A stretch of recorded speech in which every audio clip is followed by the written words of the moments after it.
ಶ್ರೀ ಮಾಧ್ಯಮ ಸಂಸ್ಥೆಯ ಕೊಡುಗೆ ಚೆಲುವ ಮೂಡುಬಿದಿರೆ ಶೀಘ್ರದಲ್ಲೇ ಬಿಡುಗಡೆ. ಮೂಡುಬಿದಿರೆ ಜೈನ ಕಾಶಿ, ಶಿಲ್ಪಕಾಶಿ, ಸಾಹಿತ್ಯ ಸಂಘಟನೆಗಳ ಆಡುಂಬಲ. ವ್ರತಪುರ, ವೇಣುಪುರ, ಕ್ಷೇಮವೇಣುಪುರ, ವಂಶಪುರ ಈ ಹೆಸರುಗಳು ಈ ಊರಿಗಿವೆ. 18 ಬಸದಿ, 18 ದೇವಾಲಯ, 18 ಕೆರೆಗಳು, 50ಕ್ಕೂ ಮಿಕ್ಕ ಶಿಕ್ಷಣ ಸಂಸ್ಥೆಗಳು ಇಲ್ಲಿವೆ. ಊರಿನ ಬಗೆಗೊಂದು ಸಾಕ್ಷ್ಯಚಿತ್ರ ಶೀಘ್ರದಲ್ಲೇ ತೆರೆಗೆ. ಚೆಲುವ ಮೂಡುಬಿದಿರೆ.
ಅಲ್ಲ, ಇದೊಂದು ಸಾಹಿತ್ಯ ಕ್ಷೇತ್ರ ಮತ್ತು ವಿಶೇಷವಾಗಿ ಸಾಂಸ್ಕೃತಿಕ ಕೇಂದ್ರವೂ ಹೌದು.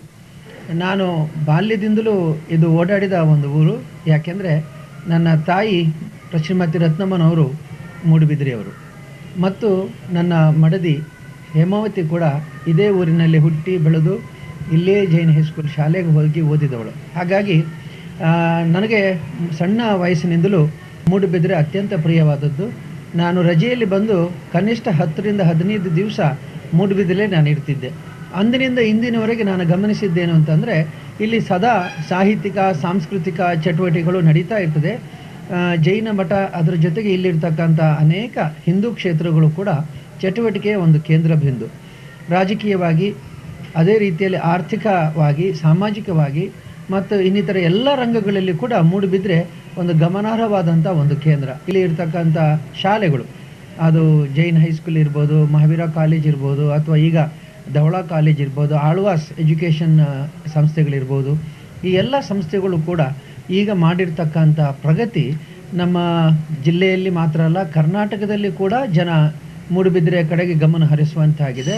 ಇದಕ್ಕೆಲ್ಲ ಕಿರೀಟ ಇಟ್ಟಂತೆ 71ನೇ ಕನ್ನಡ ಸಾಹಿತ್ಯ ಸಮ್ಮೇಳನ ಮೂಡುಬಿದಿರೆಯಲ್ಲಿ ಆಯೋಜಿಸಲ್ಪಟ್ಟಿದ್ದು ಇನ್ನು ಈ ಮೂಡುಬಿದಿರೆಯ ಕೀರ್ತಿಯನ್ನು ಹೆಚ್ಚಿಸಲಿಕ್ಕಿದೆ ಮತ್ತು ಈ ಶತಮಾನದಲ್ಲಿ ಮೂಡುಬಿದಿರೆಗೆ ಹೊಸ ಕಳೆ, ಹೊಸ ಜೀವ ಮತ್ತು ಮುಂದಿನ 100 ವರ್ಷಗಳಿಗೆ ಬೇಕಾಗುವಷ್ಟು ಹೊಸ ಚೈತನ್ಯವನ್ನು ಈ ಸಮ್ಮೇಳನ ಕೊಡಲಿಕ್ಕಿದೆ. ನಾನು ಬಹಳ ಸಂತೋಷದಿಂದ ಮೂಡುಬಿದಿರೆ ಎಲ್ಲ ನಾಗರಿಕರನ್ನು ಮತ್ತು ಸತ್ಪ್ರಜೆಗಳನ್ನು, ವಿಶೇಷವಾಗಿ ಎಲ್ಲ ನನ್ನ ಬಂಧುಗಳನ್ನು ನಾನು ಅಭಿನಂದಿಸ್ತೇನೆ.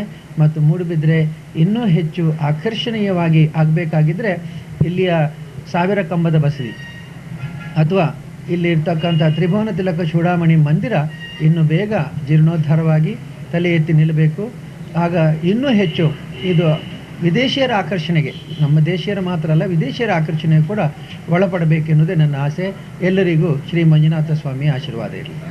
ಬಹಳ ವೇಗವಾಗಿ ಬೆಳೆಯುವಂಥ ಒಂದು ಪಟ್ಟಣ,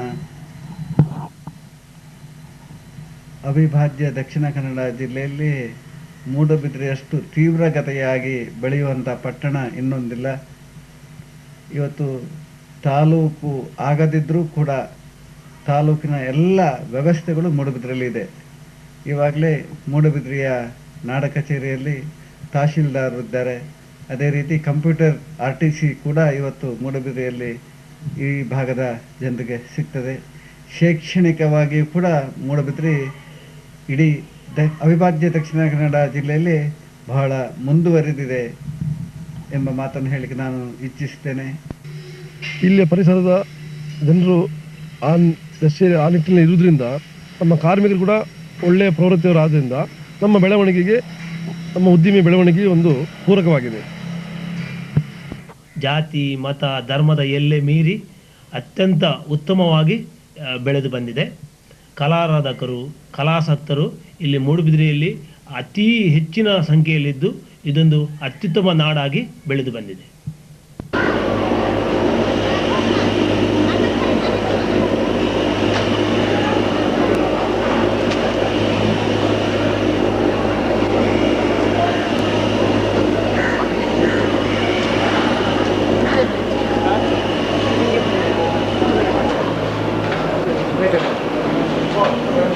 ಸುಂದರವಾದಂಥ ನಾಡಿನಲ್ಲಿ ಮೂಡುಬಿದಿರೆಗೆ ಒಂದು ವಿಶೇಷವಾದಂಥ ಸ್ಥಾನಮಾನ ಇದೆ. ಇದಕ್ಕೆ ಕಾರಣೀಭೂತರು ನಮ್ಮ ಬಹಳಷ್ಟು ಹಿರಿಯರು ಒಳ್ಳೆಯ ಚಿಂತನೆಯನ್ನು ಮಾಡಿ ಮೂಡುಬಿದಿರೆಯಲ್ಲಿ ಸಾಂಸ್ಕೃತಿಕವಾಗಿ, ಸಾಮಾಜಿಕವಾಗಿ ಒಂದು ಚಿಂತನೆಯಿಂದ ಈ ಸುಂದರವಾದಂಥ ಮೂಡುಬಿದಿರೆಯನ್ನು ಕಟ್ಟಿದ್ದಾರೆ. ಅಂಥ ಹಿರಿಯರ ಒಂದು ಆದರ್ಶಮಯವಾದಂಥ ಅವರ ಗುಣಗಳಿಂದ ನಾವು ಕಿರಿಯರು ಅದೇ ಕೆಲಸವನ್ನು ಈ ಮೂಡುಬಿದಿರೆಯಲ್ಲಿ ಮುಂದುವರಿಸಿಕೊಂಡು ಹೋಗ್ತೇವೆ. ನಮ್ಮ ಮೂಡುಬಿದಿರೆಗೆ ಹೆಸರನ್ನು ಕೊಟ್ಟಂಥ ಆ 1000 ಕಂಬದ ಬಸ್ತಿಯನ್ನು 600 ವರ್ಷದ ಹಿಂದೆ ಆ ಹಿರಿಯರು ಯಾವುದೇ ತಂತ್ರ ಯಂತ್ರಗಳಿಲ್ಲದೆ ಕೇವಲ ಮಾನವರ ಸಂಪನ್ಮೂಲದಿಂದ, ಮಾನವರ ಶಕ್ತಿಯಿಂದ ಅದೆಷ್ಟು ಸುಂದರವಾಗಿ ಕಟ್ಟಿಕೊಂಡು ಹೋಗಿದ್ದಾರೆ. ಇವತ್ತು ಕೂಡ ನಮ್ಮ ಮೂಡುಬಿದಿರೆ ಶೈಕ್ಷಣಿಕವಾಗಿ, ಸಾಮಾಜಿಕವಾಗಿ, ಸಾಂಸ್ಕೃತಿಕವಾಗಿ ಬಹಳ ಸುಂದರವಾದಂಥ ಒಂದು ಆದರ್ಶವಾದಂಥ ಒಂದು ನಗರವಾಗಿ ರೂಪುಗೊಳ್ಳುತ್ತಾ ಇದೆ. ಇದು ಸಾರ್ವಜನಿಕರ, ಸುಸಂಸ್ಕೃತರ ನೆರವಿಂದ. ಬಹಳ ವರ್ಷಗಳಿಂದಲೂ ಸಾಂಸ್ಕೃತಿಕವಾಗಿ ಅನೇಕ ಕೆಲಸಗಳನ್ನು ನಿರಂತರವಾಗಿ ಮಾಡಿಕೊಂಡು ಬರ್ತಾ ಇದೆ. ಮುಖ್ಯವಾಗಿ ಇಲ್ಲಿ ನಡೆಯುತ್ತಿರುವಂಥ ದಸರಾ ಸಾಹಿತ್ಯ ಮತ್ತು ಸಾಂಸ್ಕೃತಿಕೋತ್ಸವದಿಂದ ಹಿಡಿದು ವಿವಿಧ ರೀತಿಯಲ್ಲಿ ಸಾಂಸ್ಕೃತಿಕ ಸಂಘಟನೆಗಳು ಕೆಲಸ ಮಾಡಿಕೊಂಡು ಬರ್ತಾ ಇದ್ದಾವೆ. ಇಲ್ಲಿಯ ಬಹಳ ಮುಖ್ಯವಾದಂತೆ, ವೈಶಿಷ್ಟ್ಯಪೂರ್ಣವಾದಂತ ಹೇಳಿದರೆ, ಇಲ್ಲಿ ನಡೆಯುವ ಯಾವುದೇ ಕಾರ್ಯಕ್ರಮಕ್ಕಾಗಲೂ ಸಹ ಇಲ್ಲಿನ ಪೋಷಕರು, ಇಲ್ಲಿನ ಜನರು ಅನೇಕ ರೀತಿಯಲ್ಲಿ ಇದನ್ನು ಪೋಷಣೆ ಮಾಡ್ತಾ ಇದ್ದಾರೆ. ಆ ದೃಷ್ಟಿಯಲ್ಲಿ ಮೂಡುಬಿದಿರೆ ಅತ್ಯಂತ ಚೆಲುವುಳ್ಳ ಮೂಡುಬಿದಿರೆ ಅಂತ ನಾನು ಭಾವಿಸಿದ್ದೇನೆ. ಪ್ರಾಮುಖ್ಯ ಸಾಂಸ್ಕೃತಿಕ ಕೇಂದ್ರವಾದಂಥ ಮೂಡುಬಿದಿರೆ ಇತಿಹಾಸ ಸುಮಾರು 2,500 ವರ್ಷದಷ್ಟು ಹಿಂದಕ್ಕೆ ಹೋಗ್ತದೆ ಅಂತ ಹೇಳಿದರೆ ಪ್ರಾಯಶಃ ಆಶ್ಚರ್ಯ ಆಗ್ಬೋದು. ಇಲ್ಲಿಗೆ ಭಾಳ ಹತ್ತಿರ ಇರುವಂಥ ಕೊಣಾಜೆಯಲ್ಲಿ ಪಾಂಡವರ ಕಲ್ಲು ಅಂತ ಹೇಳುವಂಥ ರಚನೆಗಳಿದ್ದಾವೆ. ಅವುಗಳ ಇತಿಹಾಸ ಸುಮಾರು 2,500 ವರ್ಷಗಳಷ್ಟು ಹಿಂದಕ್ಕೆ ಹೋಗ್ತದೆ.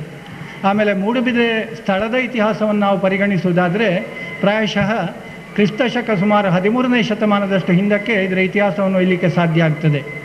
ಕಾಲಕ್ರಮದಲ್ಲಿ ಈ ಒಂದು ನಗರ ಆಳುಪ ಅರಸರು, ಹೊಯ್ಸಳರು, ವಿಜಯನಗರದ ಅರಸರ ಕಾಲದಲ್ಲಿ ಬಹಳ ಏಳಿಗೆಯನ್ನು ಪಡೆದಿತ್ತು ಅಂತ ನಮಗೆ ಕಂಡು ಬರ್ತದೆ.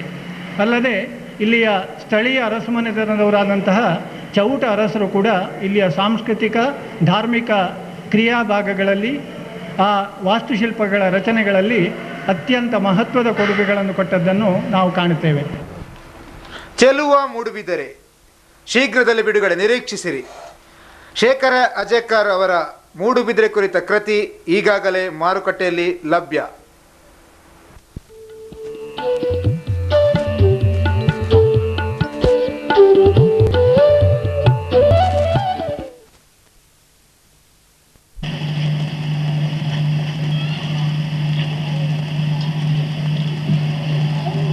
ಮೂಡುಬಿದಿರೆಯಲ್ಲಿ 71ನೇ ಕನ್ನಡ ಸಾಹಿತ್ಯ ಸಮ್ಮೇಳನ ಜರುಗುತ್ತಿರುವಂತಹ ಸಂದರ್ಭದಲ್ಲಿ ಮೂಡುಬಿದಿರೆಯ ಬಗ್ಗೆ ಒಂದು ವಿಶೇಷ ಪುಸ್ತಕವನ್ನು ಬರೆದಿದ್ದಾರೆ ಶೇಖರ್ ಅಜೇಕರ್ ಇವರು. ಮೂಡುಬಿದಿರೆ ಎಂಬ ಪುಸ್ತಕ ಮೂಡುಬಿದಿರೆಯ ಬಗ್ಗೆ, ಮೂಡುಬಿದಿರೆಯ ಕಲೆ, ಸಾಹಿತ್ಯ, ಸಂಸ್ಕೃತಿ ಮತ್ತು ಇತರ ವಿಚಾರಗಳ ಬಗ್ಗೆ ಉತ್ತಮ ಲೇಖನಗಳಿವೆ. ಇದರ ಪ್ರತಿಯನ್ನು ವೇದಿಕೆಯ ಮೇಲಿರುವ ಎಲ್ಲ ಅತಿಥಿಗಳಿಗೆ ಲೇಖಕರು ಪೂಜ್ಯ ಸ್ವಾಮೀಜಿಯವರು ನೀಡ್ತಾ ಇದ್ದಾರೆ.